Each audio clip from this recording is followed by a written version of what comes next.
ചോദിച്ചിട്ടും തുടർന്ന മൗനം തെറ്റായ സന്ദേശം നൽകില്ലേ എന്ന ഒരു മാധ്യമ പ്രവർത്തകയുടെ, ഒരു സ്ത്രീയുടെ ചോദ്യത്തെ പരിഹസിച്ച ഒരു മുഖ്യമന്ത്രി എഴുന്നേറ്റ് പോയ വിധമാണ്.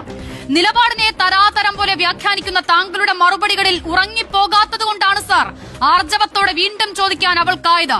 നേർക്കുനേർ ചോദിച്ചാൽ മറുപടിയില്ലാതെ എഴുന്നേറ്റ് പോകുന്ന മുഖ്യമന്ത്രിയെ അങ്ങ് ഡൽഹിയിൽ കണ്ടു അധികാരമേറ്റ 8-ാം നാൾ. അന്വേഷണ ഏജൻസികളെ ഉപയോഗിച്ചുള്ള രാഷ്ട്രീയ വേട്ടയാടലിനെ കുറിച്ചാണ് സാർ ചോദ്യം. ആർജവമുണ്ടെങ്കിൽ നേർക്കുനേർ മറുപടി പറയണം.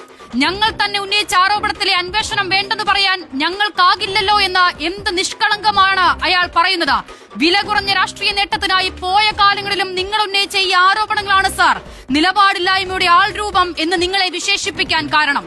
അഴിമതി വിരുദ്ധ പോരാട്ടത്തിലൂടെ കെട്ടിപ്പടുത്തൊരു സർക്കാരിനെ, സംഘവിരുദ്ധ പോരാട്ടത്തിന്റെ മുന്നണിയിൽ നിന്നൊരു നേതാവിനെ നിങ്ങൾ ഉന്നയിച്ച ആരോപണത്തിലൂടെ ജയിലിലടച്ച് അവിടെ BJPക്ക് വഴിവെട്ടിയ നിങ്ങളെ ജനാധിപത്യ ഇന്ത്യ മറക്കില്ല സാർ. നിങ്ങൾ ഉന്നയിച്ച ആരോപണം കോടതി ചവറ്റുകുട്ടയിൽ എറിഞ്ഞിട്ടും അതേ ആരോപണം മറ്റൊരു നേതാവിനെതിരെ, പിണറായി വിജയനെതിരെ ഉന്നയിച്ച രാഹുൽ ഗാന്ധി എന്ന ഇന്ത്യ സഖ്യത്തിന്റെ കൂടി പ്രതിപക്ഷ നേതാവിനെയും മറക്കില്ല സാർ ഈ രാജ്യം. മറുപടി പറയാനുള്ള സമയം താങ്കൾ തീരുമാനിക്കുന്നതിൽ ഒരു തെറ്റുമില്ല. പക്ഷേ എപ്പോൾ വേണമെങ്കിലും ചോദിച്ചോളൂ, ഞാൻ റെഡിയാണല്ലോ എന്ന പൂക്കിത്തരം കയ്യിൽ വെക്കണമായിരുന്നു. ഇന്നും വിമർശിക്കുന്നത് കേട്ടു പിണറായി വിജയന്റെ ശൈലിയെ. പുറത്താക്കി വാതിലടയ്ക്കുവെന്ന് പറഞ്ഞത് മുഖ്യമന്ത്രിയെ ചുമതലയേറ്റ ശേഷമുള്ള ആദ്യ വാർത്താ സമ്മേളനത്തിലാണ്. കേന്ദ്രവുമായി നല്ല ബന്ധം പുലർത്താൻ പ്രധാനമന്ത്രിയെ മുഖ്യമന്ത്രി കാണുന്നതിൽ ഒരു തെറ്റുമില്ലെന്ന് തിരിച്ചറിവ് നല്ലത് തന്നെ. പക്ഷേ മുൻ സർക്കാരിനെ കുറിച്ച് ഇതായിരുന്നില്ലല്ലോ സാർ നിലപാട്. മുഖ്യമന്ത്രിയെ സോഷ്യൽ മീഡിയയിലൂടെ അപമാനിച്ചാൽ അപമാനത്തിന്റെ തീവ്രത നോക്കി കേസെടുക്കാമത്രേ. പക്ഷേ മുൻ സർക്കാരിന്റെ കാലത്ത് ഇതായിരുന്നില്ലല്ലോ സാർ നിലപാട്. കേന്ദ്രത്തിനെതിരെ ഒരു വരി വിമർശനമില്ലെങ്കിൽ ഡീലായിരുന്നല്ലോ സാർ മുൻ സർക്കാരിന്റെ കാലത്ത്. ഇപ്പോൾ എന്താണ് നിലപാട്? ഇതുവരെ ഇല്ലാതിരുന്ന ജാതിവാൾ തിരികെ കയറ്റിയത് മുതൽ പെരുന്നാൾ ദിനത്തിലും പാവപ്പെട്ടവന്റെ കയ്യിൽ പെൻഷൻ എത്താത്തതിൽ വരെ നിലപാടെന്ന ഒന്നുണ്ടോ സാർ? ഞാൻ ആദ്യമായിട്ടാണ് നരേന്ദ്രമോദിയെ നേരിൽ കാണുന്നത്. ഞാൻ ഉടനെ തന്നെ പറഞ്ഞു, പിണറായി വിജയന്റെ വീടൊന്ന് റെയ്ഡ് ചെയ്യണം നാളെ ED കൊണ്ട്. അപ്പോൾ ഉടനെ മോഡി അപ്പം തന്നെ ഫോൺ എടുത്ത് കുത്തി.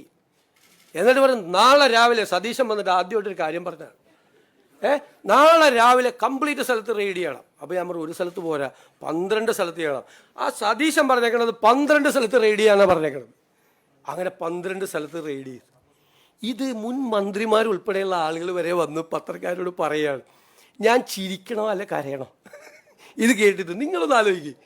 നരേന്ദ്രമോദി ആദ്യമായിട്ട് കണ്ട് മുഖ്യമന്ത്രിയായിട്ട് കാണാൻ പോയപ്പോൾ ഇവിടുത്തെ പ്രതിപക്ഷ നേതാവായിരിക്കുന്ന അദ്ദേഹത്തിൻ്റെ വീട് റെയ്ഡ് ചെയ്യണമെന്ന് ഞാൻ പിണറായി വിജയൻ ഇതൊന്നും പറയില്ല കേട്ടോ. അദ്ദേഹം അങ്ങനെയൊന്നും പറയില്ല. എനിക്ക് അദ്ദേഹത്തെക്കുറിച്ച് എനിക്കൊരു റേറ്റിംഗ് ഉണ്ട് എൻ്റെ ഉള്ളിൽ. അദ്ദേഹം ഒന്നും പറയില്ല. പക്ഷെ നല്ലതാണിത്. എന്താണെന്നറിയാം, ഈ പണ്ടേ ഈ കമ്മ്യൂണിസ്റ്റുകാരെ കുറിച്ചൊരു പരാതിയുണ്ട്, ബലം പിടുത്തം കൂടുതലാണ്, സ്റ്റിഫാണെന്ന്. അതൊക്കെ അയഞ്ഞ് അവർ തമാശ പറയാൻ തുടങ്ങിയല്ലോ. അതിലെനിക്കൊരു സന്തോഷമുണ്ട്. തമാശ പറയാൻ തുടങ്ങിയല്ലോ. എന്താണ് നടക്കുന്നത് കേരളത്തിൽ? നരേന്ദ്രമോദിയെ കണ്ടു ഇപ്പം ഇത്ര നേരം ഉറങ്ങുമായിരുന്നു അവിടെ ഇരുന്ന്.